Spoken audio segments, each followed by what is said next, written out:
Questions that have been asked of ExxonMobil.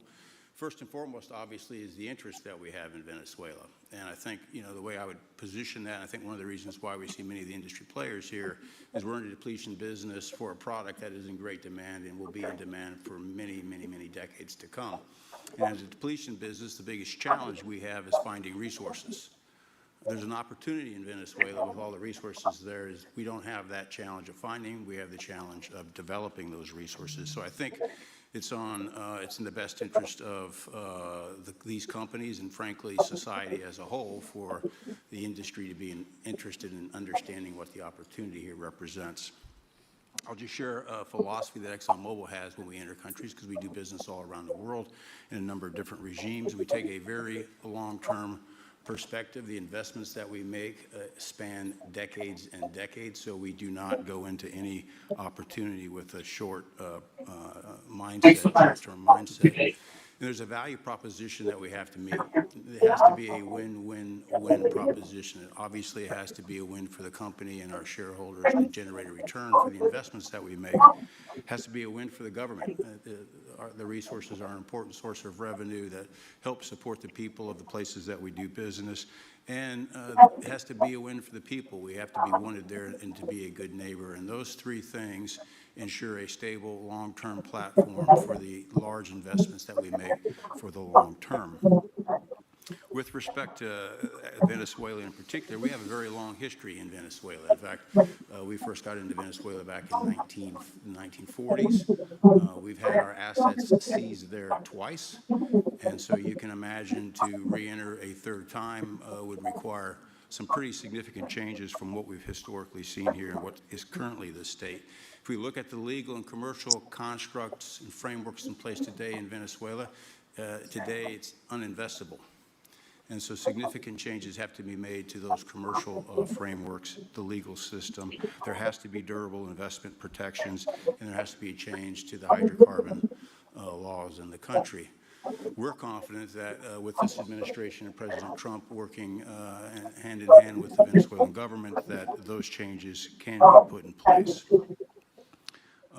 And with respect to the Venezuelan government, that perspective we don't have a view on. We haven't talked to the Venezuelan government, and obviously we have yet to assess the people's perspective with respect to ExxonMobil entering the country.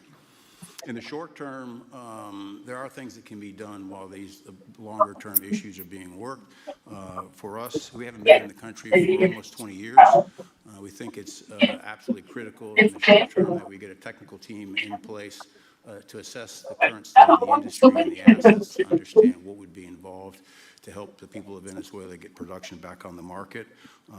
With the invitation of the Venezuelan government and with appropriate security guarantees, we are ready to put a team on the ground there.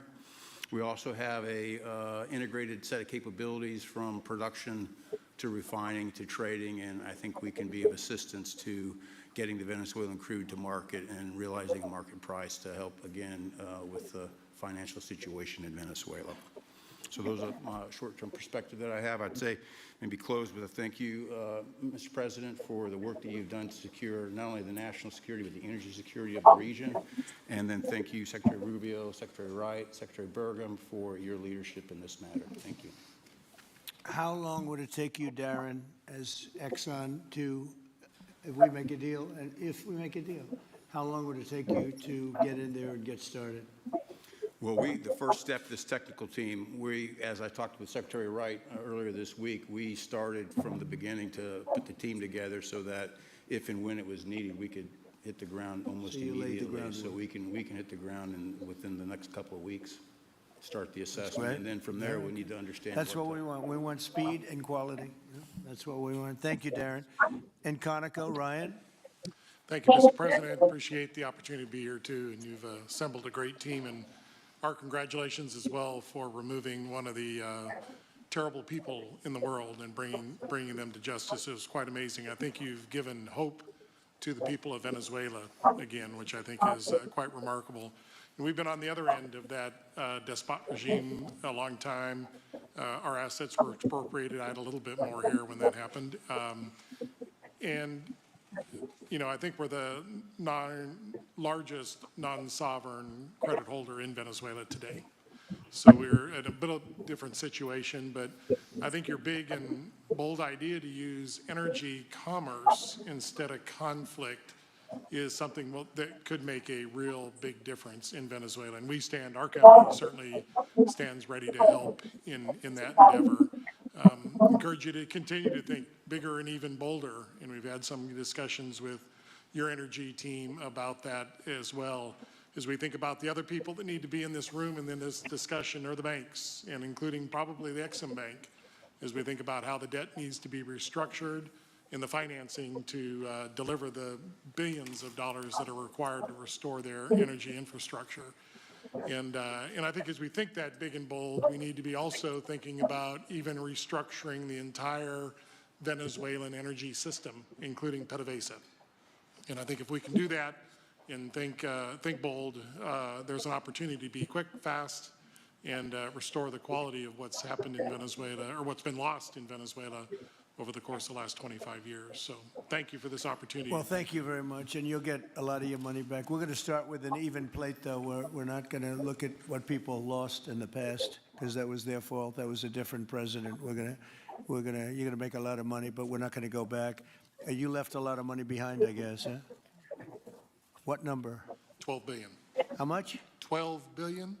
Well, it's a good write-off. It's already been written off. It's been written. All right, thank you, Mary. You'll make it back one way or the other. You're all going to do very well. I think really very well. Marco just gave me a note. Go back to Chevron. They want to discuss something. Go ahead. I'm going back to Chevron, Marco. Thank you, Marco. Was there a question, Mr. President? Yes, go ahead, Marco. What are you saying here? Mark, big if you increase. can update us on operations in the ground and with the appropriate approvals, what you might be able to achieve in the next 12 to 18 months, give us a little view from the ground. You bet, you bet. So today, Chevron has 3,000 employees in 4 different joint ventures in Venezuela today. And over the past 5 to 7 years, they've taken production from about 40,000 barrels a day to 240,000 barrels a day, essentially getting those facilities and that equipment up to standards that would be something that people in the room would be more accustomed to. Given the work we've done with Secretary Wright and Secretary Burgum and even Secretary Bessent, I think we have a path forward here very shortly to be able to increase our liftings from those joint ventures 100%, essentially effective immediately. We are also able to increase our production within our own disciplined investment schemes by about 50% just in the next 18 to 24 months, and that's just leveraging what's on the ground. So to Secretary Rubio's comments about phase 1, this is taking the momentum of improvements we've already made there locally and building on those and creating more momentum for the people of Venezuela. Do you think you have an advantage being there? You've been there by the skin of your teeth. It's been tough for you to be there. But do you think you have an advantage over the other people in this room by the fact that you are there? Yeah, I think there are, Mr. President, I think there would be days where it didn't feel like an advantage, and there are days where it does feel like an advantage. But having people on the ground today that care desperately about the people of Venezuela and know how to operate the assets that are there is a definite advantage today. Would you say the best locations are available, or would you say the best locations are already sort of worked, even though they're in very bad shape? The best locations for finding oil, the best locations for oil. There are more opportunities than not, Mr. President. With 300 billion barrels of reserves and resources in country, there are lots of opportunities for many companies. Will you be building new, or will you be using the old infrastructure that you have? Yeah, today it's a little bit of a mix, but today it's mostly us taking the equipment of today, getting it to the standards that we are accustomed to your comments about making it how it should be today. Most of the investments that we've been making are about getting it up to our standards. Well, I think you're going to make an investment, but you're going to get your money back very quickly, and that's part of our thing. We're going to have you get your money back fast, and then you'll give a lot to Venezuela and to the United States after that. Okay, so you'll be in good shape. Could I ask Harold Hamm to say a few words? He's been a friend of mine for a long time, very amazing man, actually, amazing energy person. Well, thank you, Mr. President. It's good to be here with so many dignified people, and this effort particularly. And thank you for your effort, for what you've done here, taking this despot out of that area. And the world dealt with him way too long. Certainly, our industry knows that this is a real jewel that can be developed for the people of Venezuela and also benefit the world. And like Secretary Wright said, it has not been done. That's not been done in the past, and they had a good chance at it.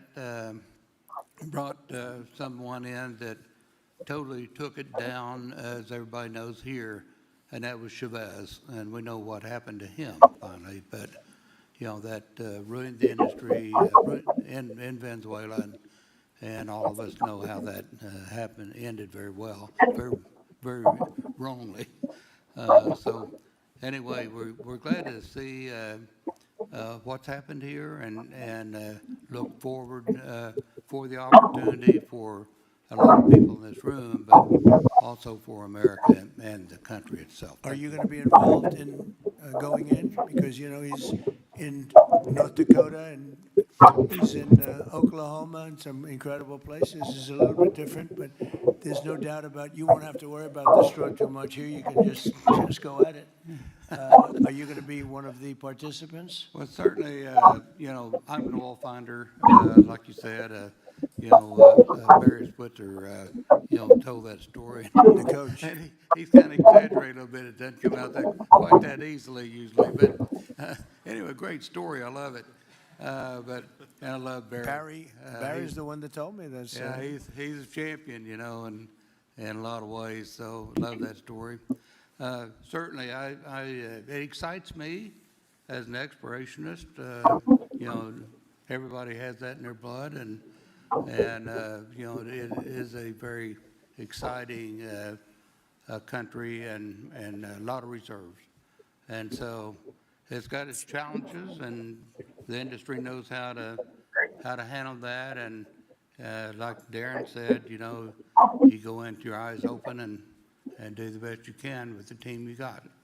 So Well, you're going to thank have you. something that they never had really here is tremendous security. You're going to be very secure, very safe, physically safe in addition to financially safe. So it's good to see you, Harold. Thank you very much. Does anybody have anything to say before we get to the press? What does Cuba have to do to avoid the same fate as Venezuela? What does Cuba have to Well, Cuba's in bad shape. Cuba relied on Venezuela for oil and for money. And nobody really knows what's going to happen with Cuba. They're doing very poorly. They're really third world all the way. And we have a lot of great Cuban Americans. And I would say Marco fits very solidly into that category. And I might ask you to say a few words about, we were discussing it before, Cuba is a very different, they don't have energy, they don't have oil, but they would live off of the oil from Venezuela. And what they do have is very strong people and very powerful people militarily, and they would protect the people running Venezuela, and they would take in a lot of money from Venezuela. Now they don't have that. They won't be taking in any money. So, Marco, what do you think?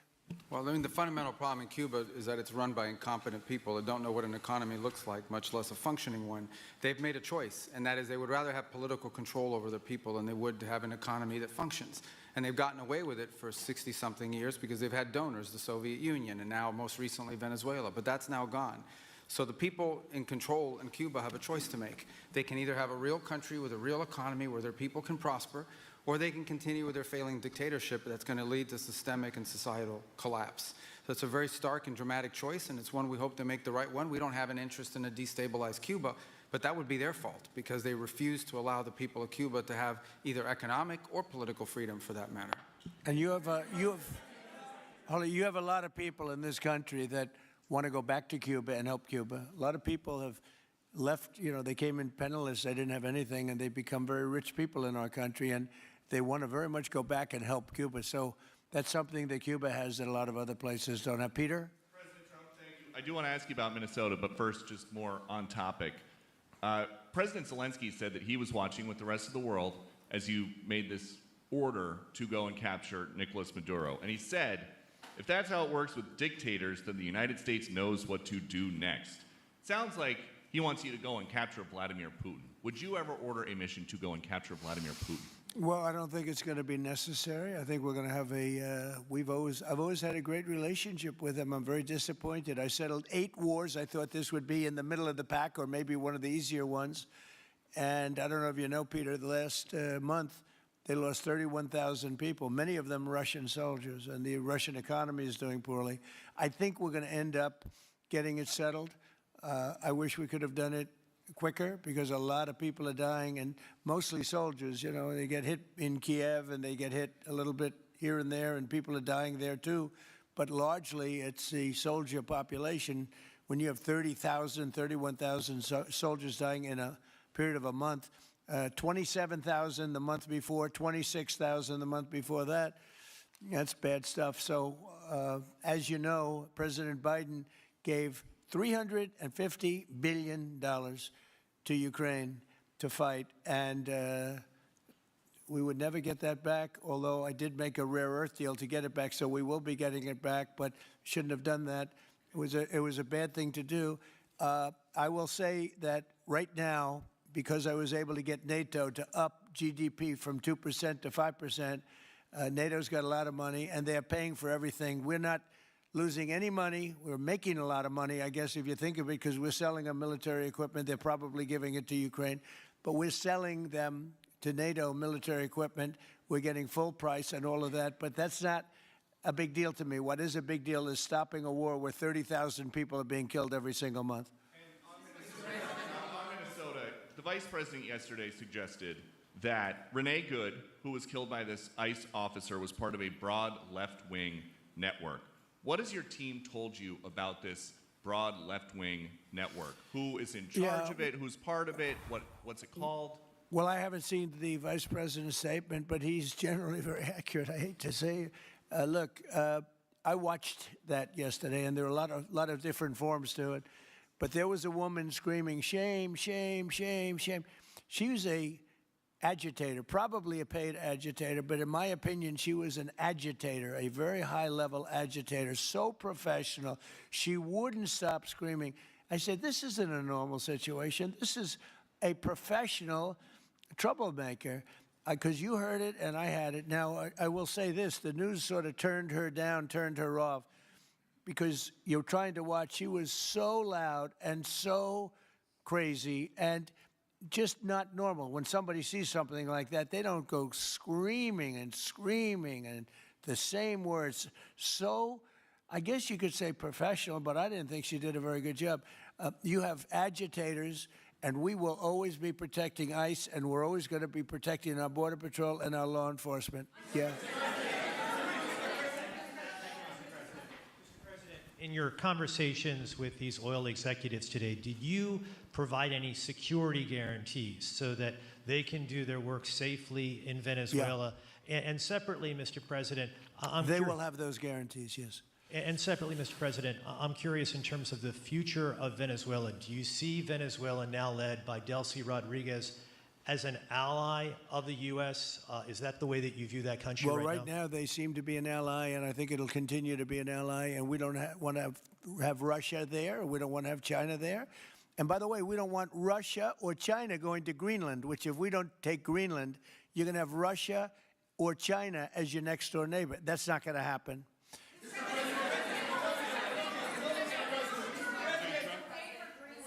The white... Mr. President, thank you. You just said that these companies would have security guarantees if they go in on the ground in Venezuela. They will have. And what is your plan there actually for these companies and those Americans who are going to be on the ground working for these companies?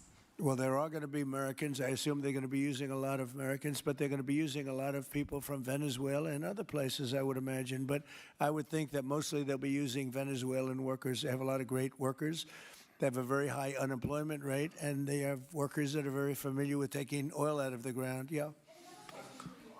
How long do you think the Ayatollah will be in power after what we've seen play out on the ground there? When is the U.S. going to get involved now that reports of protesters being killed on the ground? So Iran's in big trouble. It looks to me that the people are taking over certain cities that nobody thought were really possible just a few weeks ago. We're watching the situation very carefully. I've made the statement very strongly that if they start killing people like they have in the past, we will get involved. We'll be hitting them very hard where it hurts. And that doesn't mean boots on the ground, but it means hitting them very, very hard where it hurts. So we don't want that to happen. There have been cases like this where President Obama totally backed down. But this is something pretty incredible that's happening in Iran. It's an amazing thing to watch. They've done a bad job. They've treated their people very badly, and now they're being paid back. So let's see what happens. We're watching it. We're watching it very closely. Go ahead, please. Yes, go ahead. Thank you so much, Mr. President. Do you have any comments in reaction to the recent attacks by the Syrian government alignment groups against US-backed Kurdish forces in Aleppo, Syria, which killed dozens of civilians and displacing many families? Does your administration bring peace between the Kurds and the Syrian government? I want to see peace, yes, I do. The Kurds and the Syrian government, we get along with both, as you know very well. They have been natural enemies over the years, but we get along both, and we want to see Syria succeed. And so far, I think they are succeeding, but this is just breaking out, and we want to see that stopped. Go ahead, please. Colombia, Gustavo Petro, in a few weeks. Do you hope this meeting with Gustavo Petro marks a new chapter, a new beginning in the benefit of the Yes, U.S. and Colombia relations? What country? Colombia, with the president of Colombia, Gustavo Yes, Petro, your I had meeting. a very good talk with him yesterday, and he's been very hostile to us and to the nation and to me, called me a dictator and lots of other things, called Biden some terrible names, far worse than he called me. But he called yesterday through people, and he wants to meet, and that's fine with me. I've made up with people also, you know, so we're going to have a meeting with him. We had a very good conversation. The people of Colombia are incredible people. Marco would know that better than anybody because he's married to a woman from Colombia. And I don't mean Columbia University. That would be, I'm not sure. I think I like Colombia, the country, better, if you want to know the truth. The people, hold it. The people are great people. I look forward to meeting with them. We're going to meet in the very near future. President of Venezuela here in the White House. Would you greet her to discuss the fate of the oil? Yeah, well, I'm going to meet a lot of people, and we're going to meet, you know, we meet a lot of people. When you end 8 wars, you get to know a lot of people, and I think it's very important. As an example, we have over $18 trillion, think of that, $18 trillion coming into our country. A lot of that's coming in from foreign countries like Saudi Arabia and Qatar and UAE and others. And I get to meet a lot of people, but I will be meeting with various representatives of Venezuela probably pretty soon. We haven't set that up, but the relationship that we have with the people that are currently running Venezuela is very good. We also have a young lady that received the Nobel Peace Prize. She's going to come in and pay her regards to our country, really, to me, but you know, I'm a representative of the country, nothing else. And she's coming in sometime next week, I think Tuesday or Wednesday, and we'll see how that is. But no, we're dealing with the people from Venezuela. We're dealing with them very well. I think they've been very smart in the way they've dealt with us, frankly, because that whole place could have been obliterated with one more strike, and we didn't want to do that.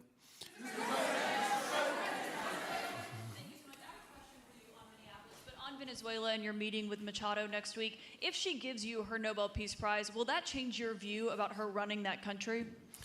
Well, I have to speak to her. I mean, I'm going to have to speak to her. She might be involved in some aspect of it. I will have to speak to her. I think it's very nice that she wants to come in, and that's what I understand the reason is, because Norway is very embarrassed by what took place. I mean, they're getting decimated. Look, whether people like Trump or don't like Trump, I settled 8 wars, big ones, some going on for 36 years, 32 years, 31 years, 28 years, 25 years, some just getting ready to start, like India and Pakistan, where already 8 jets were shot out of the air, and I got it done in rapid order without nuclear weapons.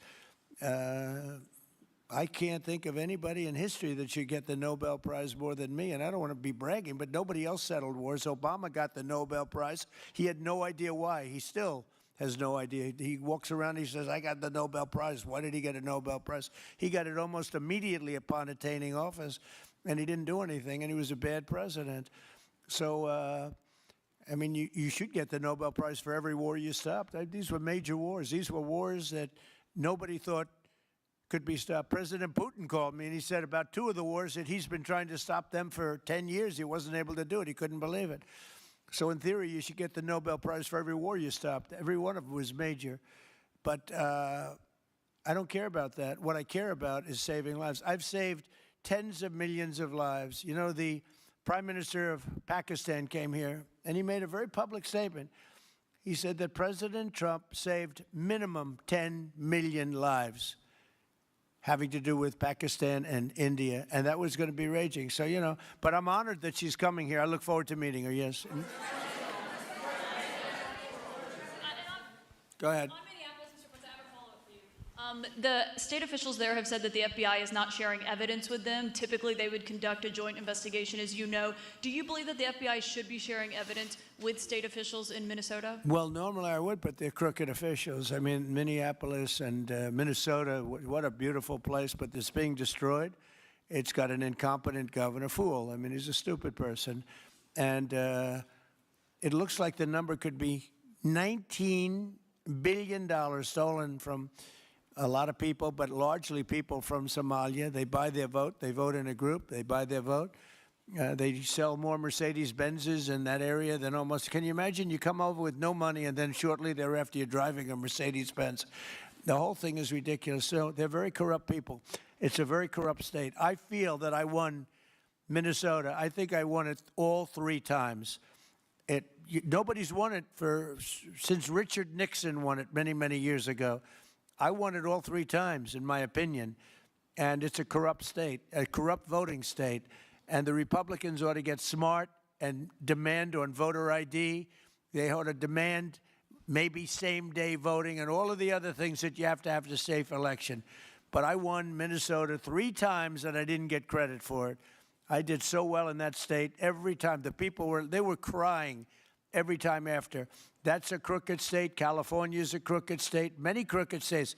We have a very, very dishonest voting system. The last time I won, 24, the one that just took place, I won because it was too big to rig. You couldn't rig it. It was too big. But I won the state of Minnesota. It's a corrupt voting system with an incompetent governor, a very incompetent governor. And by the way, he's a very corrupt governor, too. Go ahead. I have a question on Iran, but first, very quickly on Venezuela. How do you provide total security guarantees to these companies without putting U.S. boots on the ground? Well, we're going to work with the Venezuelan leaders and people, and we're going to have a very safe group, and they're going to also bring over some security with them. You know, these are not babies. These are people that drill oil in some pretty rough places. I could say a couple of those places make Venezuela look like a picnic. These people around the table, these are tough people. They go into areas that you wouldn't want to go. They go into areas that if they invited me, I'd say, no thanks, I'll see you back in Palm Beach. No, this is a tough group of people. They know how to do it. But we are, in addition to that, we'll have very good security for them. We're going to make sure that it's very, very good security. And I think the people of Venezuela are going to give you very good security. You know, the people... Now, I'm not talking even leadership. The people of Venezuela are going wild over this. They named a street after President Trump. What do? You attack a country and they name a street? That's never happened before, although I heard that's also taking place in Iran. They named a street. The protesters. I just hope, you know, just God bless them. I just hope the protesters in Iran are going to be safe, because that's a very dangerous place right now. And again, I tell the Iranian leaders, you better not start shooting, because we'll start shooting too. With your glasses, sir, go ahead, please. Hold it. Next to you. Yes, glasses. The gentleman with the glasses. All right, thank you, Mr. President. With those very big glasses, actually. Yeah, Ferrari, actually. Mr. President, I have 2 questions. What do you want the European Union to do in Ukraine. The European leaders seem pretty divided on Ukraine. And then if you can reiterate this straight message that you have to the Iranian leader, to Khomeini, the message that you have. You're talking about Iran? Oh, Iran, yeah. What the do I first one want is on Iran Europe. to do? I'm sorry? Where are you from? Italy. Oh, nice place. Yeah. Okay. Thank you. The first question So is what on are you Europe. asking about Iran for? Well, if you can answer about Europe and what you think the Europeans should do on Ukraine, and then a message. Well, look, Europe has been doing so much for Ukraine, but it hasn't been enough. And obviously that I would say that President Putin is not afraid of Europe. He's afraid of the United States of America, as led by me. There's no fear of Europe.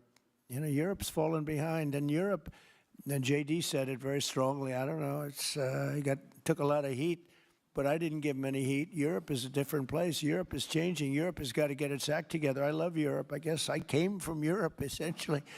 My roots are in Europe, but Europe is a different place. They have to get their act together. Now they have a great NATO leader, and they've gone up to 5% from 2% GDP. That's a big step.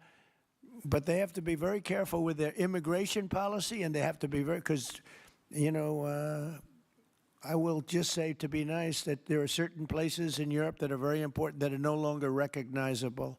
I'm being very nice. I'm being very diplomatic when I say that. They are not recognizable, and they have to be careful on energy because they're putting windmills all over the place and losing a fortune. They're destroying their country. They're just destroying the beautiful landscapes, the beautiful everything. They're doing. And by the way, in case you people don't know, I'm not much of a windmill person. I can proudly say, Doug, that we have not approved one windmill since I've been in office, and we're going to keep it that way. My goal is to not let any windmill be built. They're losers. They lose money. They destroy your landscape. They kill your birds. They're all made in China. And all you have to do is, just about all of the windmills are made in China, the structures. All you have to do is say to China, how many windmill areas do you have in China? So far, they're not able to find any. They use coal and they use oil and gas and some nuclear, not much, but they don't have windmills. They make them and sell them to suckers like Europe and suckers like the United States before. They are the worst form of energy, the most expensive form of energy, and in 8 years they're rotted out anyway. Go take a look at Palm Springs, California, and take a look at what that looks like. It looks like a junkyard of steel. So we don't approve, and I've told my people, we will not approve windmills. Maybe we get forced to do something because some stupid person in the Biden administration agreed to do something years ago. We will not approve any windmills in this country. On Venezuela, is it ultimately more important to you to establish stability there or democracy there? Well, you're talking about maybe the same thing. I mean, you're talking about stability or democracy. I don't know. To me, it's almost the same thing. We want stability, but we do want democracy. Ultimately, it'll be democracy. Peter? I do have a policy question, President Trump, but I'm having a hard time seeing here. I see the American flag lapel pin. What is the other lapel pin on your Somebody jacket? gave me this. You know what that is? That's called a happy Trump. And considering the fact that I'm never happy, I'm never satisfied, I will never be satisfied until we make America great again, but we're getting pretty close, I'll tell you what. This is called a happy Trump. Somebody gave it to me, I put it on. Thank you. And the policy question. How much money are you thinking of giving people in Greenland to get them on board with a possible U.S. takeover? I'm not talking about money for Greenland yet. I might talk about that. But right now, we are going to do something on Greenland, whether they like it or not, because if we don't do it, Russia or China will take over Greenland, and we're not going to have Russia or China as a neighbor. Okay?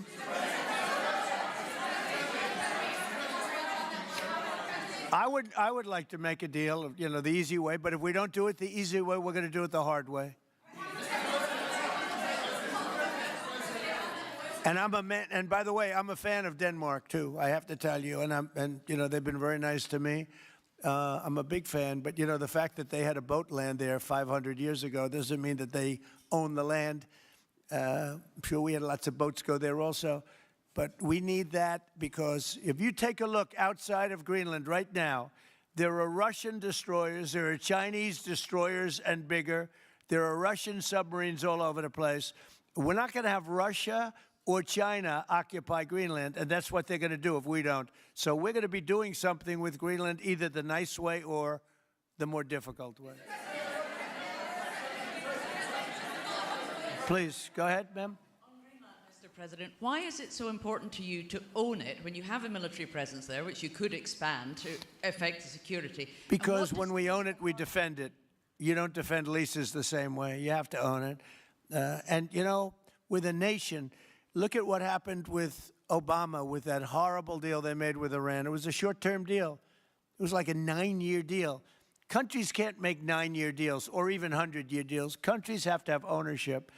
And you defend ownership, you don't defend leases. And we'll have to defend Greenland. If we don't do it, China or Russia will. It's not going to happen. We are not going to have, and I like China, I like Russia, I love the people of China, I love the people of Russia. I get along very well with President Putin, but I'm very disappointed in him. I get along very well with President Xi. I'm going to go over to China in April, but I don't want them as a neighbor in Greenland. Not going to happen. And by the way, and NATO's got to understand that. I'm all for NATO. I saved NATO. If it weren't for me, you wouldn't have a NATO right now. But we're not going to allow Russia or China to occupy Greenland, and that's what's going to happen if we don't. Go ahead.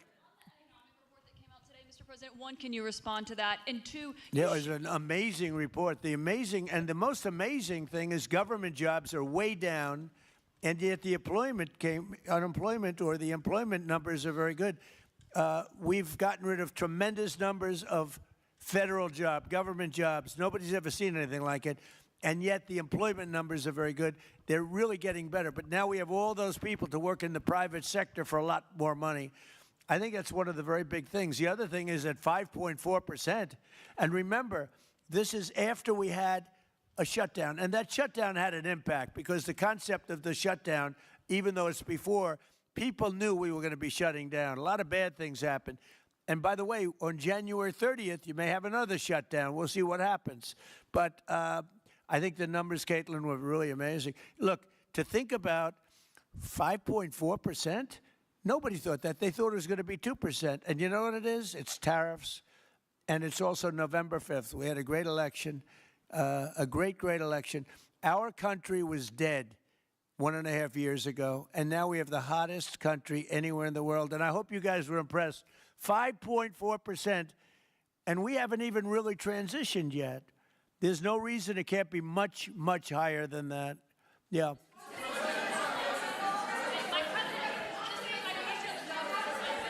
first off, can you respond to the manufacturing Let's numbers? give CNN a chance. You know, they've been fighting so hard to get back into the mainstream. Mr. President, you posted some numbers actually on Truth Social last night. People saying you posted the job data early when you're not supposed to obviously share it till the next morning.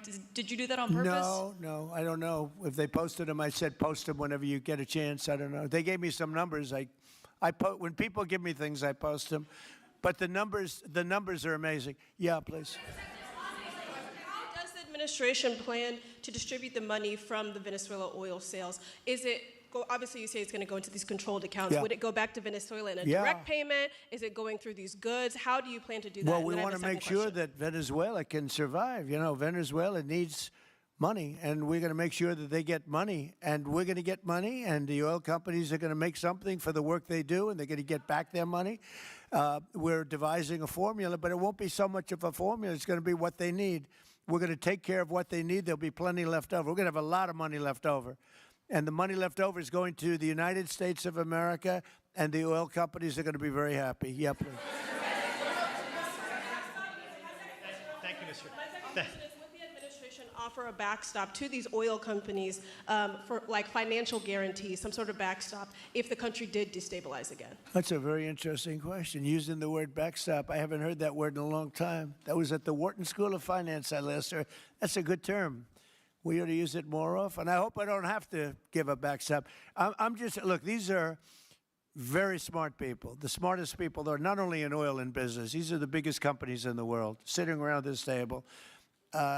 They know the risks. I mean, there are risks. We're going to help them out. We're going to make it real easy. They're going to be there for a long time. We're going to be there together for a long, long time, and they're going to be taking the oil, and they're going to be bringing oil prices down. They're going to make a lot of money. They're going to get their money back. They're going to be safe. The people of Venezuela are going to be big beneficiaries, and the United States of America is going to be a big beneficiary for what we've done. And you know, one other thing I might say, it's also very big for national security because, again, just like Greenland, we can't have China or Russia occupy Greenland. We can't have China or Russia occupy Venezuela. And if we didn't do what we did, China or Russia would have been in Venezuela. I think I can, where's Mr. Chevron? So let me ask you, they would have been there if we didn't do this. Do you agree with that? They certainly have a lot of economic interests in country. There's absolutely no argument about that.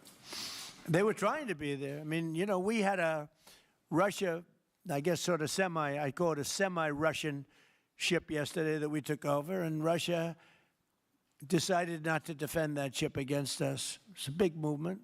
The ship was loaded up with oil, and we took the oil, and it came out of that port. But Russia would be there or China would be there, and we want them to be there for a different reason. We want them, do you people agree? In particular, China, they need a lot of oil. Russia doesn't need so much, but Russia was there anyway. But I assume you agree that China would like to be doing a lot of business there by buying oil. And I want to just tell President Xi and President Putin, but more so in this case, President Xi, because they do need a lot of oil. And we are open for business in the United States, and we are open for business in Venezuela, right?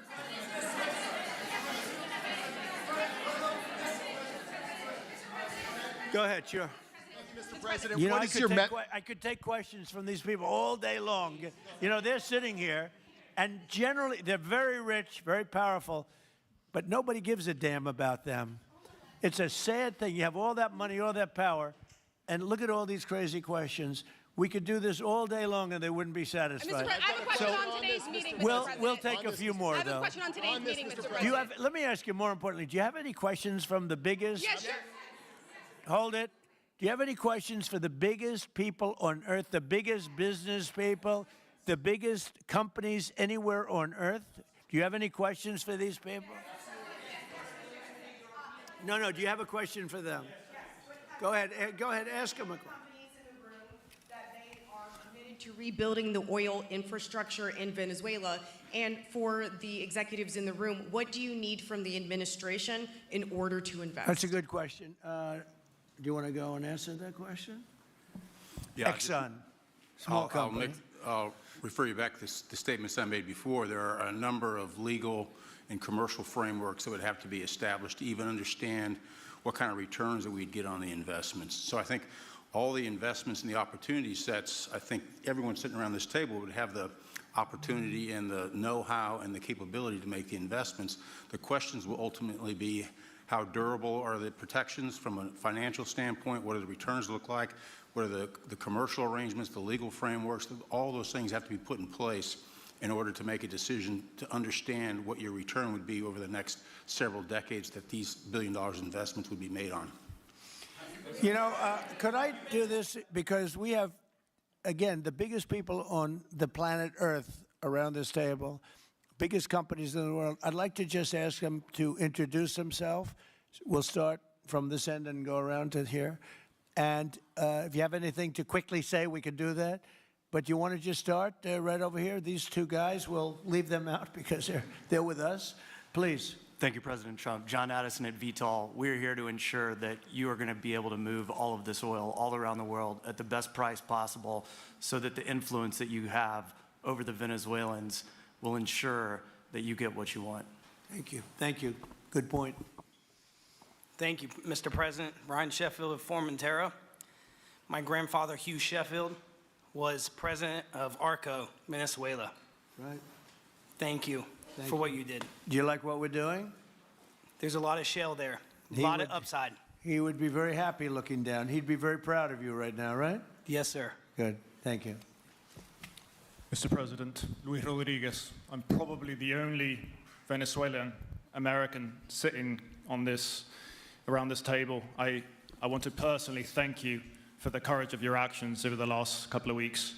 I think I speak, and I I speak of Venezuela in general in saying there's optimism. You've brought optimism to the table. And if the conditions are met, the opportunity is absolutely immense. I agree with that. That's true. Thank you. Well said, too. It's immense. This is a tremendous opportunity. Thank you. Richard Holton from Trafigura. We're working with your administration, Mr. President, to bring that Venezuelan oil to the United States. Our first vessel should load in the next week. Great. Good job. Thank you. I think the reason that most of us are here and thinking about the future is because we trust you initially to set this program up that will work and guarantee that this can be done. And there's a huge investment that needs to be done. We've all agreed on that. And certainly we need time to see that through. So thank you for what you've done. Thank you very much. Thank you. Mr. President, I'm Lane Riggs, CEO of Valero Energy, and we're one of those companies that refineries in the U.S. are uniquely configured to run Venezuelan oil, and we're more than happy as this opportunity expands for us to further invest in our refineries to produce more of it. And you're very much set up for the heavy oil, right? Yes, sir. That's great. That's great. We're ready for it. Thank you, Mr. President. Thank you for having us here. Thank you. And thank you for opening the door to a better Venezuela. We are a Spanish company, but we are fully committed to invest here in the States. We have invested over the last 15 years $21 billion in the American oil and gas industry, in Pennsylvania, in the Gulf of America, in Texas, and in Alaska with the discovery of Pica that is going to have the first oil this quarter and is going to change, is going to reverse the declining history of that great state of Alaska. We are in Venezuela, Mr. President, with our partners of Eni. We produce the gas that guarantees the stability of a half of the grid power in Venezuela. So we are committed with this stability, and on top of that, we are on the ground, we have people, we have facilities, we have technical capabilities, and I take your point, Mr. President. We are ready to invest more in Venezuela. Today, we are producing 45,000 barrels a day gross of oil, and we are ready to multiply by 3 this figure in coming 2-3 years, investing hard in the country, following your recommendation, if you allow us, of course, and in the framework, commercial and legal framework that could allow this growth. So thank you, Mr. President. Thank you. Great job you've done. Thank you. Mr. President, thank you for having me. Matt Sheehy, I'm with Tallgrass Energy. We are an infrastructure business, so whether it's oil, gas, CO2, we move that around. So most of my customers are sitting around the table and happy to lend our expertise to what's going on in Venezuela to support the people. And obviously infrastructure is going to be critical to see it repaired. Thank you. Thank you. Mr. President, thank you. An honor to be here. Marianne Mannon, Marathon Petroleum. We are one of the largest U.S. refiners. On behalf of the men and women of Marathon Petroleum and of our industry, thank you and the administration for what you're doing for U.S. energy independence. We have the ability and the capability of our assets to process Venezuelan crude, and the people of Marathon Petroleum stand ready to do so. Do we need more refineries in our country? In the U.S., probably Yes. not. We have sufficient capacity. It's amazing. A lot of it was approved during my first term. We were getting you approvals that nobody could have gotten in Louisiana and other places, and they got built. Before that, it was a disaster. We didn't have the refineries. Now we do because of the first term. Please. Darren Woods, ExxonMobil. Okay, we'll go over here. Thank you, Mr. President. Jeff Hildebrand, founder and chairman of Hillcorp Energy, one of the largest private energy companies in America. Who's bigger, you or Harold? We're close. Huh? We're close. Harold. Absolutely, Mr. Ham. But thank you for your great, tremendous leadership in protecting the interests in the Western Hemisphere. The message that you have sent to China and our enemies to stay out of our backyard is absolutely fantastic. So thank you. Thank you very much. And finally, Hillcorp is fully committed and ready to go to rebuilding the infrastructure in Venezuela. You'll go there? You'll be going? Yes. Good. That's good. You'll be very happy. Thank you very much. Thank you, Mr. President. Jeff Miller, CEO of Halliburton Company. We are the largest American oilfield services company. We're the second largest in the world, been in business. New this morning, President Trump just said the United States needs Greenland and that anything less than total control is unacceptable. The question is, what is he willing to do about it? Given that the Prime Minister of Greenland says he does not want to be part of the United States, the people of Greenland do not want to be part of the United States, according to opinion polls. So the president just wrote that Greenland is, quote, vital for the Golden Dome that we are building, and that NATO would be far more formidable and effective with Greenland in the hands of the United States. And then he said that anything less than that is unacceptable. Again, how unacceptable, and what will he do about it? Today, Vice President J.D. Vance and Secretary of State Marco Rubio are set to meet with the foreign ministers of Greenland and Denmark, of which Greenland is a part. The White House meeting is a first between the three governments, and the presence of J.D. Vance is notable. Ukrainian President Volodymyr Zelensky can tell you that Vice President Vance has created a scene or two at high-level meetings. Our Nick Robertson is standing by in Greenland. First, though, let's go to the White House. CNN's Elena Trina is there. Elena.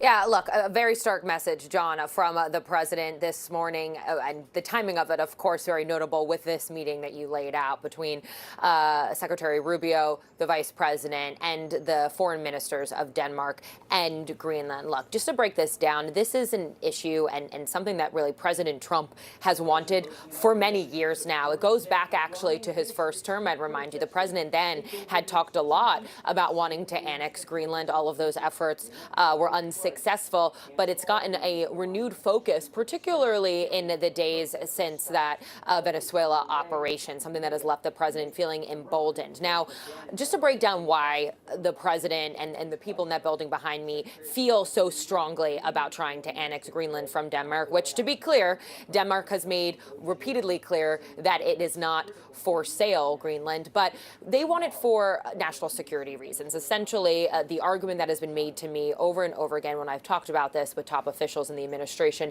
is that, one, they want to counter Russian and Chinese aggression in the region, but they also see it as critical as part of their missile defense system. Essentially, one of the arguments that Vance has laid out publicly as well is that, if a foreign adversary wanted to launch, for example, a nuclear weapon onto the continent of North America or even to Europe, Greenland and having an important presence there would be crucial to having the missile defense system trying to intercept that. And so this is something they've talked a lot about. Now, I think a key question, of course, is it's clear what the president wants here, and he's repeatedly making that clear publicly. What isn't clear is how they're going to approach this. This meeting, I'm told today, between Rubio, Vance, and the foreign ministers of both countries is really to kind of be a level setting, see where both sides are, see what, if any, agreements could be reached, if there's any, type of cooperation that could be made. Rubio has made clear in the past that really it's the preference of the administration to see if they could potentially buy Greenland, for example, even after, again, the Danish prime minister and the leaders of both Denmark and Greenland saying it's not for sale, but seeing if they could, potentially make a deal that way. I will say, though, however, President Trump has repeatedly now not left a potential military option off the table. And so that has, I think that raises a lot of concerns as these leaders are coming to the White House today. So it's going to be a very important meeting, potentially the first of many conversations, but we'll really have to see where it all leads, John. All right, Elena Trina at the White House. Elena, thank you very much. Sarah. All right, let's go now to CNN's international diplomatic editor, Nick Robertson. He is on the ground for us in Greenland. Nick, the Prime Minister of Greenland very bluntly said he does not want to be owned by the United States. The President of the United States saying that if they don't do it the easy way, they're going to do it the hard way. The big picture here is what's happening with the people of Greenland. What are they saying? Yeah, they're incredibly concerned, and I think the latest language used by President Trump is going to be even more chilling. Everyone here has been telling us this meeting with the Danish and Greenlandic foreign ministers, with J.D. Vance, with Secretary of State Marco Rubio today is a big meeting. It is a big deal. It has everyone here worried. When you speak to people here, it is very clear. No one wants to be part of the United States. Perhaps there are divisions on the independence side of how quickly the country should move to independence, which is a sort of an overwhelming view. But the Prime Minister has made, as you said, very, very clear, Greenland is part of the Kingdom of Denmark. Greenland, therefore, is part of the EU and part of NATO. And that's where they look for support, and that's where they look for their strength. But having spoken to a good number of people here, it's a huge concern because they don't have an army here. They don't have the ability to fight back against the United States. And there's a very real concern, even within government, that the president could make good on what he's saying and that Greenlanders could wake up one day soon and find out they're American. I spoke to one businesswoman here, and this is what she said to me. If you don't know which country you're living in a month, then, you know. Is that real for you right now? No, I don't want it to be real. I really try to push that thought down. But that is the worst case scenario that, you know, in a month I'm American. We don't even have military in Greenland because we don't do war.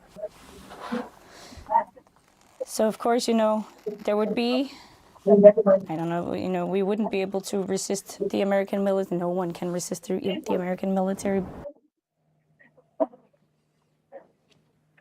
So the big question here for people is, how does the meeting go today? It seems that both sides are in a very clear position, poles apart. Everyone here knows that J.D. Vance has been to Greenland before. It is a very big thing on his personal as well as political agenda. The Greenlandic Danish side are not for backing down. That's very clear.